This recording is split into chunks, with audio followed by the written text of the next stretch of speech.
Hello everyone, welcome to my YouTube channel English literature zone. तो आज के video में हम लोग टीएमबी यूनिवर्सिटी का सेशन 2020 से 23 वालों का ना पेपर 5 इंग्लिश ऑनर्स पेपर 5 का एग्जाम हुआ है 23 सितंबर को 2023 में। तो उन्हीं का क्वेश्चन देखेंगे कि क्वेश्चन जो है मेरे सजेशन से कहाँ तक मैच किया, कैसा ऑब्जेक्टिव आया, ऑब्जेक्टिव भी सॉल्व करेंगे। ठीक है, तो शुरू करते हैं वीडियो। आप देख सकते हो यहाँ पे E5 लिखा हुआ है, इट मीन्स पेपर 5 का ये एग्ज़ाम हुआ था। 2023 एग्ज़ाम का ईयर दिया हुआ है, क्योंकि जो है एग्ज़ाम थोड़ा मतलब 4-5 मंथ लेट हो रहा है, ज़्यादा सेशन लेट नहीं है, क्योंकि 2023 में ही एग्ज़ाम हो गया। सेशन 20 से 23 का था और सितंबर 2023 में सितंबर में ही एग्ज़ाम हो गया। ठीक है, तो 5 से 6 मंथ जो है सेशन लेट चल रहा है। टाइम हमेशा से आपको 3 आवर मिलता है और फुल मार्क्स जो है 100 मार्क्स का एग्ज़ाम होता है। तो सारा ऑनर्स पेपर लगभग इसी 100 मार्क्स का ही होता है। सबसे पहला जो क्वेश्चन इसमें आता है ना, वो आता है explain the following passage with reference to the context, जो कि 9 to 80 मार्क्स का आता है। ये हम बताए थे आप लोग को। तो इसमें हम 4-5 एक्सप्लेनेशन आप लोग को सॉल्व करवा दिए थे कि ये सब याद करके जाओ, तो इसमें मैच कर जाएगा। तो पहला जो आया है, if in literary criticism we place all the emphasis upon understanding, तो ये वाला तो हम नहीं सॉल्व करवाए थे, तो ये तो मैच नहीं किया है। इसी के और में एक और एक्सप्लेनेशन दिया हुआ है, वो हम लोग देख लेते हैं।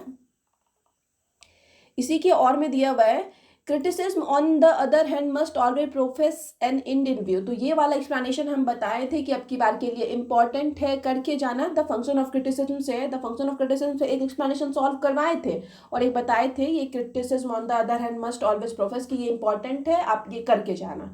तो ये दूसरा वाला एक्सप्लेनेशन जो है मैच कर गया, ये द फंक्शन ऑफ क्रिटिसिज्म से आया हुआ है।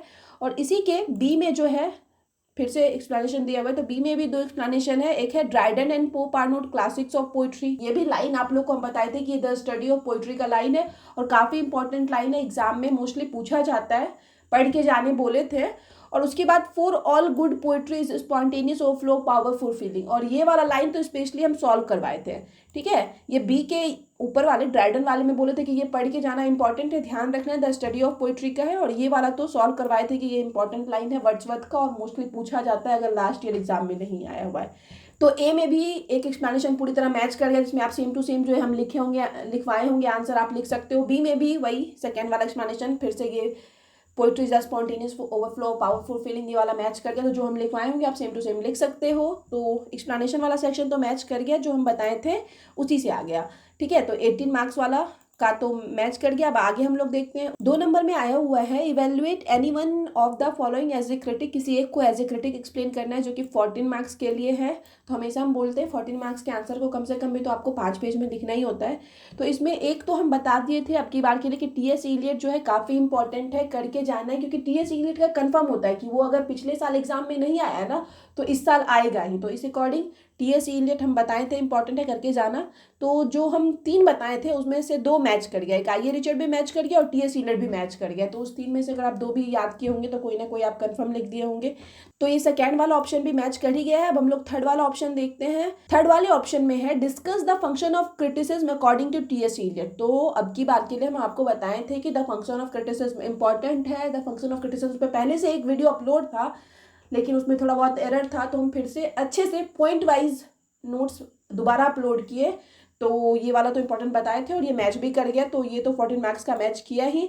इसके सेकेंड वाले ऑप्शन में भी है, critically evaluate Eliot's concept of tradition and individual talent. तो दोनों हम इंपॉर्टेंट बताए थे इस वाले नंबर के लिए कि आप ट्रेडिशन एंड इंडिविजुअल टैलेंट कर लो और द फंक्शन ऑफ क्रिटिसिज्म कर लो, दोनों में से कोई एक मैच कर जाएगा। लेकिन यहाँ पे दोनों मैच कर गया है, तो दोनों में से कोई भी आप एक ये याद करके गए होंगे तो आराम से लिख दिए होंगे। तो ये थर्ड नंबर वाला भी मैच कर गया। तो फोर्थ वाला देख लेते हैं।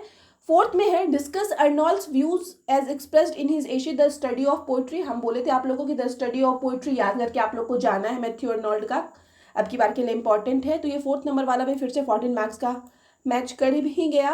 फोर्थ के और वाले सेक्शन में है, examine William Wordsworth theory of poetry presented in the एशे प्रीफेस टू लिरिकल बैलेट। शायद ये वाला भी इंपॉर्टेंट बताए थे कि इंपॉर्टेंट है, बट आपको एक ही लिखना है दोनों में से, और जब आता है ना तो दोनों में से कोई एक लिखते हैं। तो the study of poetry match कर ही गया, जो कि आप आराम से लिख सकते हो। ठीक है, तो ये क्वेश्चन जो है तीनों क्वेश्चन मैच कर गया है और जो हम एक्सप्लेनेशन बताए थे वो भी मैच कर गया है। इसके बाद हम फिफ्थ नंबर वाला क्वेश्चन देखते हैं। फिफ्थ नंबर में आता है 10 to 20 मार्क्स का आप लोग को comment on the theme and the style of the following. तो इस पे हम एक वीडियो अपलोड कर रखे हैं, क्योंकि ये कभी रिपीट नहीं करता है, और रिपीट भी करेगा तो जब आप 7-8 साल का पढ़ोगे ना तब कहीं जाके कोई एक रिपीट हो जाता है। तो इस वजह से इसमें हम बता दिए थे कि पोइट्री वाले को ऐसे लिखना है, प्रोज वाले को ऐसे लिखना है, एक वीडियो में बताए हुए, तो उस अकॉर्डिंग आप लिखे होगे तो नॉर्मली आपको कुछ मार्क्स मिल जाएगा। ठीक है, तो ये 20 मार्क्स का है, काफ़ी इंपॉर्टेंट है वैसे तो ये। ठीक है, बट हम इन दोनों पे भी वीडियो अपलोड कर रखे हैं कि कैसे लिखना है। तो ये वाला हो गया 5th नंबर वाला सेक्शन। अब 6 नंबर आता है। 6 नंबर में है choose the correct answer from the given alternatives. वही मल्टीपल चॉइस क्वेश्चन ऑब्जेक्टिव है, जो कि 2 10 20 मार्क्स का है। हर ऑब्जेक्टिव जो है आपको 2-2 मार्क्स का होगा, 10 ऑब्जेक्टिव है टोटल। तो सबसे पहला जो ऑब्जेक्टिव है, Matthew Arnold's regards Dryden and Pope as the classic of, तो इसका जो सही आंसर हो जाएगा वो प्रोज हो जाएगा। ठीक है, तो ये वाला ऑब्जेक्टिव हो गया। उसके बाद हम लोग आगे का देखते हैं। बी में है जॉन ड्राइडन वॉज, कि जॉन ड्राइडन क्या थे, तो जॉन ड्राइडन जो है ना एक सटायरिस्ट और क्रिटिक तो थे ही, बार बार हम ये बताते हैं, और साथ ही साथ पोएट भी थे और ड्रामाटिस्ट भी थे। दूसरे वाले ऑप्शन में देखो किसी में एक, इसमें तो क्रिटिक ही नहीं लिखा हुआ है, तो जॉन ड्राइडन तो famous critic, as a critic काफ़ी ज़्यादा फेमस थे। तो ये 3rd या तो 1 हो सकता है, क्योंकि यही दोनों में क्रिटिक लिखा हुआ है। तो क्रिटिक के साथ साथ सटायरिस्ट भी थे, तो ये नंबर 1 वाला ऑप्शन इसमें सही होगा। John Dryden was a poet, satirist, critic and dramatist. ठीक है, शी में है doctor Johnson was born in the year, कि डॉक्टर जॉनसन का जन्म कब हुआ, तो वो 1709 में हुआ। तो सही ऑप्शन फिर से नंबर 1 वाला हो जाएगा। डी में है Jacques Derrida is associated with, तो इसका जो सही आंसर स्ट्रक्चरलिज्म हो जाएगा। 2 नंबर वाला ऑप्शन सही हो जाएगा। तो डी तक तो हो गया। ये सारा क्वेश्चन अभी तक जो भी हम लोग ऑब्जेक्टिव देखे ना, ये सारा प्रीवियस ईयर से आया हुआ है। तो इस वजह से हम बोलते हैं बार बार कि प्रीवियस ईयर सारा प्रिपेयर करके जाओ। ऑब्जेक्टिव के लिए मेन इंपॉर्टेंट वही होता है। 7-8 तो वही आ जाता है, कभी कभी तो 10 भी सेम टू सेम आ जाता है। ई नंबर वाला देखते हैं। ई में है Wordsworth theory of poetry was in reaction to, तो ये वाला भी प्रीवियस ईयर से ही है। तो वर्ड्सवर्थ थ्योरी ऑफ पोइट्री जो है किसके रिएक्शन में था, तो ये था अगस्टन पोइट्री के रिएक्शन में। बिल्कुल ये सही इनका भी है। अभी तक 5 ऑब्जेक्टिव इनका सही हुआ है, जो भी हमको क्वेश्चन सेंड कर रखे हैं ना उनका। तो ये 5th नंबर वाला भी हो गया। अब हम लोग 6th नंबर में देखते हैं।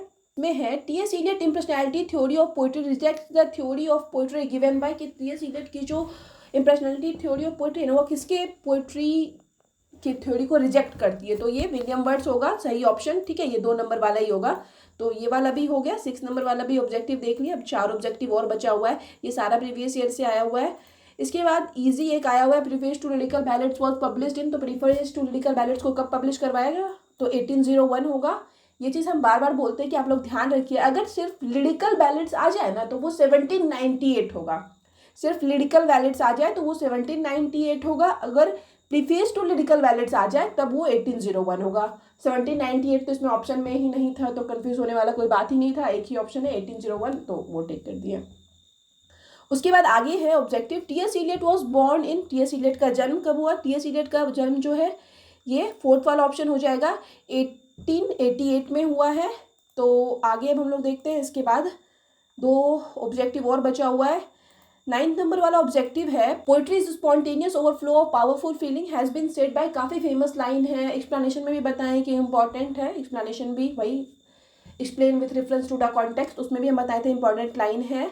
तो ये जो लाइन है किसके द्वारा कही गई है, तो इसमें जो भी ऑप्शन दिया हुआ है उसमें हो जाएगा नन ऑफ देम, क्योंकि ये लाइन जो है विलियम वर्ड्सवर्थ के द्वारा यूज़ किया गया था। तो विलियम वर्ड्सवर्थ का तो नाम है ही नहीं, तो क्या हो जाएगा नन ऑफ देम। ठीक है, अब आखिरी वाला ऑब्जेक्टिव देख लेते हैं कि आखिरी में कौन सा ऑब्जेक्टिव है। अब हम लोग आखिरी वाला ऑब्जेक्टिव देख लेते हैं, जिसमें कि है the romantic revival in England started with, तो इसमें जो है टिक लगाया हुआ है जो भी स्टूडेंट हमको क्वेश्चन भेजा, the publication of preface to lyrical ballads. हम कितनी बार बताएं, ये प्रीफेस टू लिरिकल बैलेट्स तो 1801 में पब्लिश हुआ है, और लिरिकल बैलेट्स जो है वो 1798 में पब्लिश हुआ है, और रोमांटिक रिवाइवल जो स्टार्ट हुआ ना वो 1798 से शुरू हुआ है। ये रोमांटिक रिवाइवल 1798 से शुरू हुआ है लिरिकल बैलेट्स की पब्लिकेशन के साथ। ठीक है, तो ये जो भी लगा रखा है टिक वो गलत होगा, और हमको पता है ज़्यादातर स्टूडेंट यही किए होंगे, 3rd वाले ऑप्शन में ही टिक लगाए होंगे। इसका सही ऑप्शन जो है नन ऑफ दिस हो जाएगा। ये गलत है 3rd वाला, ये सही ऑप्शन नन ऑफ दिस हो जाएगा। ठीक है, क्योंकि अगर लिरिकल बैलेट्स रहता ऑप्शन में तब वो सिर्फ लिरिकल बैलेट्स वाला ऑप्शन सही करते, बट ये अभी नन ऑफ दिस हो जाएगा। यहाँ पे जो है सारा क्वेश्चन खत्म होता है। सारा कुछ जो है लगभग हम जो सजेस्ट किए थे उससे मैच कर गया। ऑब्जेक्टिव भी बहुत ज़्यादा हार्ड नहीं पूछा गया है।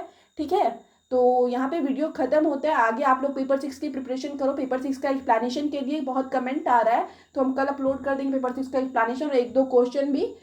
तो अच्छे से प्रिपरेशन करो, बहुत सारा वीडियो अपलोड है, ठीक है। मिलते हैं नेक्स्ट वीडियो में नेक्स्ट टॉपिक के साथ।